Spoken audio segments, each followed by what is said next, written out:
Assalamualaikum warahmatullahi wabarakatuh. Video kali ini kita akan membahas terkait masalah kapan sih DC dari Akulaku, Shopee PayLater, S-Pinjam, dan juga Kredivo datang ke rumah. Oke, buat teman-teman semua yang sedang galbay atau telat bayar di beberapa pinjol-pinjol tersebut atau di semua pinjol lah ya, kita secara general aja kita tahu banyak banget yang telat bayar atau gagal bayar di aplikasi pinjaman online. Nah, sebelum kita memulai video ini, alangkah baiknya kita mulai untuk mendoakan antar sesama. Siapa tahu doa antara kita ya, sebagian dari kita diijabah oleh Allah sehingga membuat jalan keluar untuk teman-teman kita di luar sana yang sedang gagal bayar di aplikasi pinjaman online. Bismillahirrahmanirrahim.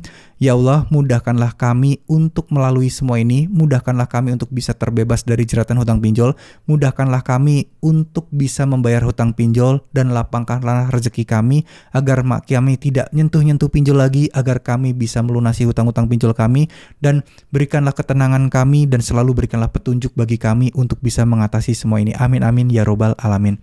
Dan oke, buat teman-teman, masalah DC lapangan sekali lagi ini adalah masalah yang paling banyak orang-orang fokuskan, paling banyak orang-orang takuti, dan juga paling banyak orang-orang kepo atau pengen tahu kapan sih DC lapangan akan datang ke rumah untuk menagih, terutama untuk Akulaku, S-PayLater, dan S-Pinjam, dan juga Kredivo. Nah, 3 PayLater ini merupakan salah satu 3 PayLater yang besar di Indonesia, dan saya yakin nasabahnya paling banyak di antara PayLater atau pinjol lainnya. Artinya yang galbay di 3 aplikasi tersebut paling banyak di antara yang lainnya juga ya. Jadi tentu saja resiko galbay akan banyak dan akan pasti ada DC lapangan yang datang. Nah, kita akan ngomongin dulu deh, masing-masing ini punya DC lapangan nggak sih? Akulaku sudah jelas punya DC lapangan dan jumlahnya sangat banyak serta hampir tersebar di seluruh kota di Indonesia. Sedangkan S-PayLater dan S-Pinjam, nah ini sudah punya DC lapangan tapi untungnya masih belum banyak. Hanya di daerah atau Jabodetabek dan sekitarnya aja. Itu yang paling banyak. Selanjutnya banyak sih yang bilang masih belum ada DC lapangannya. Nah, selanjutnya untuk Kredivo. Kredivo hampir mirip dengan Akulaku. Banyak juga dan terkenal malah justru paling rajin untuk mendatangi nasabah yang gagal bayar. Nah, sekarang kapan dari ketiga aplikasi ini bakal datang ke rumah? Kalau Akulaku sejauh ini yang paling cepat 2 minggu, tapi jarang banget, rata-rata di atas 1 bulan. Nah, sedangkan S-PayLater, S-Pinjam ini sih lama banget ya, bahkan mungkin di atas 1 bulan lebih atau mungkin di atas 3 bulan, dan itu pun banyak juga yang sudah 7 bulan, 8 bulan, dan lokasi di Jakarta sekalipun belum didatengin juga. Lalu selanjutnya di Kredivo ini yang sejauh ini paling rajin. 2 minggu pun kadang udah datang ya, 1 bulan, 1 bulan setengah itu udah datang, dan terkenal paling rajin DC lapangannya untuk mengunjungi nasabah yang gagal bayar. Nah, kita tahu bahwa mereka semua punya DC, tapi bukan itu poin dari video ini. Poin dari video ini adalah saya pengen ngasih tahu ke kalian semua bahwa untuk pusing dan mencari tahu kapan DC lapangan bakal datang, itu akan menjadi buang-buang waktu dan akan memperberat pemikiran atau perasaan kalian. Ya, kenapa seperti ini? Karena kalian akan terhantui kapan DC datang. Jangan-jangan hari ini, jangan-jangan besok DC-nya datang. Ini semua akan membuat teman-teman merasa kacau, gelisah, dan tidak akan produktif. Ya. Satu hal lagi yang pengen saya sampaikan buat teman-teman sekalian, DC itu bukan sesuatu yang menakutkan. Ada aturan-aturan OJK yang membuat DC itu sebenarnya tidak berkutik. Salah satunya adalah harus menunjukkan berbagai macam sertifikat, surat, dan identitas, dan lain sebagainya.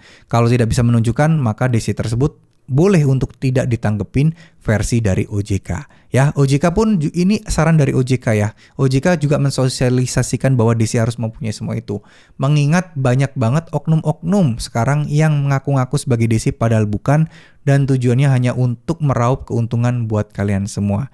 Jadi jangan keluarkan sepeser pun uang kalian untuk DC, apalagi DC tersebut tidak bisa menampilkan identitasnya. Teman-teman boleh berhak menolak dan ini adalah hak kalian meskipun kalian sedang ditagih posisinya, meskipun kalian sedang bukan, lebih tepatnya meskipun kalian ini ya orang yang lagi ditagih utangnya gitu ya, tapi itu nggak itu bukan alasan untuk kalian tidak punya hak meminta identitas mereka. Jadi itu wajib untuk teman-teman dapatkan. Dan kalau teman-teman takut dan merasa DC tersebut takut berkata kasar dan melakukan tindakan yang berlebihan, teman-teman bisa standby rekam kelakuan mereka jika mereka melanggar aturan.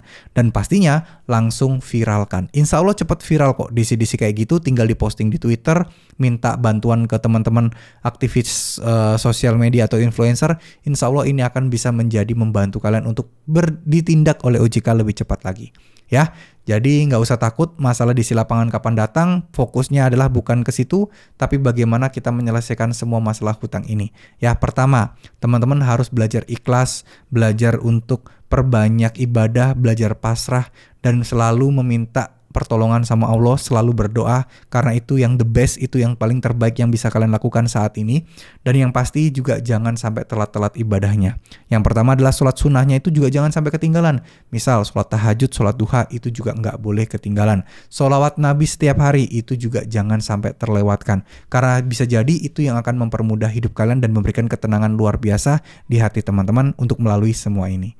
Ya, terima kasih. Mohon maaf jika ada salah-salah kata. Wassalamualaikum warahmatullahi wabarakatuh.